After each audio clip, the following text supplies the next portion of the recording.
রেস্টুরেন্টে যাওয়ার পর। এ বেস্টি দেখ তো আমার পাপটা সুন্দর লাগতেছে নি, খুবই কষ্ট করে বানাইছিলাম। হ্যাঁ লাগতেছে, এখন তাড়াতাড়ি খাওয়ার অর্ডার কর। শুন না, কইতাছি কোন পোলা যদি আমার দিকে চায়া থাকে চিলে চিলে কইস না, একটা চিমটি মাইরা দিস। আমিও ও সরি, তোর দিকে তোকে চাই তুই না।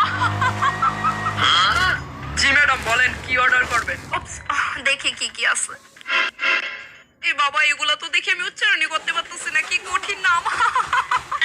ও পাইছি, দুইটা ইজি নাম পাইছি, বেটার নেন আর মিস ভাজ। এক্সকিউজ মি, বাটার নান আর মিক্স ভেজ।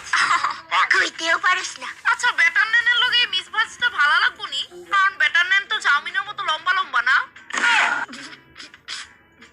তুই কিছু কইস না সেন বেশটি। ভালো লাগবো নি রে বেস্ট। হ্যাঁ ভালো লাগবো, আর এটা চাউমিনের মতো না, পুরা রুটির মতো। জীবনেও খাইছি না এমন। আসতে কইলে আমি শুনি তো নাকি তা। আরো দুই তিনটা ভাত রইছে, তোর লাগবো নি? তুমি কি আর কোনো রেস্টুরেন্ট পাইছো না? আমার এরকম একটা পরিবেশ আনার লেখা আমি তোমার লাগে আজকে ব্রেকআপ করতেছি। জান ওই সময় কেমনে চুপ করায়? রেস্টুরেন্টে খাওয়ার স্বাদ ওই। বাবা ওই দেখো, আন্টিটা দেখো, ওই দেখো। হ্যাঁ দেখো, ফাইনালি চুপ হয়েছে। এবার স্ত্রী দিতাম নি কো। মনে থাকলে আর জীবনে হয়তো আপনার তার লোকে ইত্যাদি করতাম।